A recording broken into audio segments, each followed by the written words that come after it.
Coming up, why a child in New Zealand could end up having a third legal parent. Struggling to put food on the table, the link between low income and poor health. And the nose knows, the super sniffer making space travel a lot safer. And later in sport, New Zealand rugby's locking stocks take another big hit. Plus, fitter and stronger Ben Fui heads overseas with one thing on his mind. And will this training be enough for the Kangaroos as they prepare to tackle the Kiwis?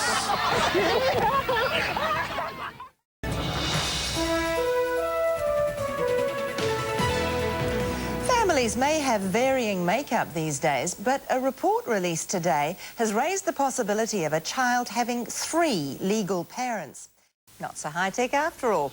Well, still to come, a big change in the rules for overseas students. No longer a happy family. The boss of the Families Commission quits and gets a payout. And from an English estate to a batch near Nelson, the millionaire opting for the simple life.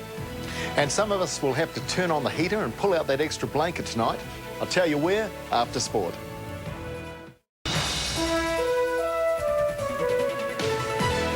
A sweetener is being offered to thousands of foreign students who choose New Zealand over other countries. It was a mixed day on the share market. The SX50 fell 15 points on solid turnover of $120 million. Retailers rebounded with Pumpkin Patch up 6% and Michael Hill up strongly too. But Carter Old Harvey lost ground after a first quarter result down $21 million on last year, due largely to a downturn in the Australian building industry. And on the currency markets, the Kiwi dollar is stronger pretty much across the board, well past 72-cent mark against the greenback. Well, it's not uncommon for foreigners to make New Zealand their home, but not many would give up a lavish lifestyle in a multi-million-dollar mansion to live in a garage. Sensible bloke. Well, Wayne's here next with sport, and there's a bit of bad news for the All Blacks. Evening, Jude, that's right, and in the worst possible position as yet another lock was ruled out today for more than a month. Plus, the Flames try to pick up the pieces before it's too late.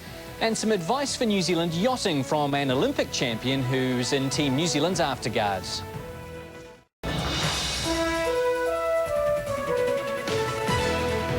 Good evening. Rugby first up. New Zealand's lack of depth at lock took another hit today with key crusader Norm Maxwell ruled out for up to 6 weeks with a finger injury. Lastly, in sport, former French rugby coach Pierre Berbizier has been appointed coach of Italy through to the 2007 World Cup. He, of course, replaces the former All Black John Kirwan, who was sacked 10 days ago. Judy, that is sport. Thank you, Wayne. After the break, Brendan says get the windbreakers ready, but don't throw away the sunnies just yet. And the race between the generations, it's dot, dot and a dash, dash against the mobile.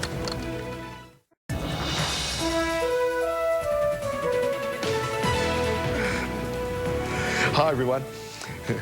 We had lots of things happening with the weather today. 2 cold fronts moved up the South Island, but that didn't affect Dunedin or Christchurch, where many people headed for the beach. Let's take a look at today's temperatures. Invercargill got to 15 today. It was sunny and 18 in Dunedin. Look at that, 24 in Alexandra and 25 in Christchurch. Today's hotspot for the south, actually for the whole country. To the North Island, the capital had 18. It was cool and cloudy along the Kapiti coast, 17 there. Only 16 in Rotorua and Taupo, and Auckland had a cloudy 22. Now, a cold front ambled its way up the South Island today. A faster moving front pushed in behind it, dragging showery cloud along with it. There it is right there. We expect the 2 cold fronts to merge tonight. Now, that energy should kick the front onto and up the North Island, and all things going to plan, it should leave the North Island by the evening. And look at this great big high moving into us, towards us over there. We'll get some unsettled weather off the sides of it, but come Anzac Day, it should be right on top of us. Surfers stand by. I'm tipping a big west coast swell for Monday too. Now, the main feature in the South Island tomorrow morning is the wind. Cold southwesterlies, gale force around Otago. There are some showers in the southwest and some rain may graze the Buller coast, but it should remain reasonably fine in the middle and also on the east. Now, it's a wet start to the day for most of the North Island, but the showers gradually clear throughout the day, first in central areas and then up in the north.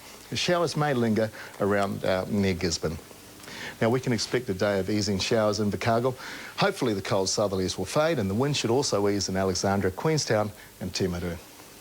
Cloudy periods and the wind abates in Ashburton, Kaikoura and the west coast, while Blenheim has it mainly fine all day. It's fine in Nelson too. There are cloudy periods for Kapiti and Levin, but Masterton, you get showers and only a high of 14.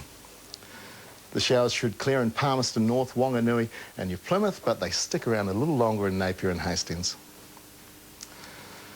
It's likely to be fine early, but you can expect showers with a southwesterly change in Gisborne. Meanwhile, the showers clear in Taupō, Tokoroa and Rotorua. Now, the southwesterlies are breezy, but the showers clear in Tauranga and Whakatane. There's a good chance of rain in Whangarei and Kaitaia. Well, Dunedin, you're likely to have on and off showers, but that strong southerly should ease. 11's your high. I'm sorry it's not another day like today. 13's the high in Christchurch. There's a bit of cloud around and the southwesterly fades out. We get cold, fresh southerlies in Wellington. We might have some rain with that too, but it should clear in the afternoon. 19's the high in Hamilton. There's the odd shower with increasing fine spells and a southwesterly breeze. The showers in Auckland should clear, although there's plenty of cloud and a brisk southwester. The temperature should hover around 20 degrees.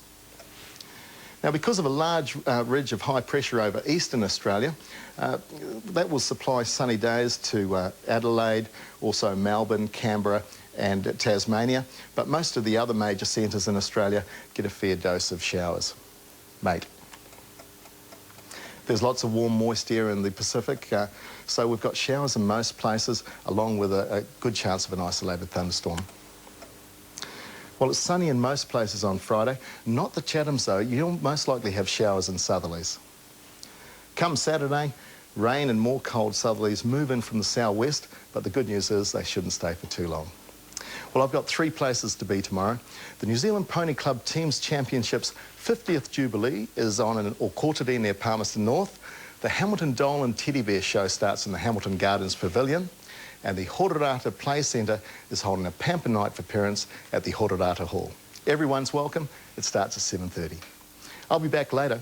In the meantime, I hope you have a safe, warm, enjoyable night. Thank you, Brendan. Looking at tonight's top stories now, the choice of Joseph Ratzinger as Pope has dismayed liberals within the Catholic Church. As Benedict XVI, he's expected to continue John Paul's conservative policies on issues such as abortion, contraception and homosexuality. The 78-year-old German is the oldest pope elected in nearly 300 years. Experts say another dramatic steam show is unlikely to occur at the site of a geothermal eruption that left a massive crater on a Bay of Plenty farm.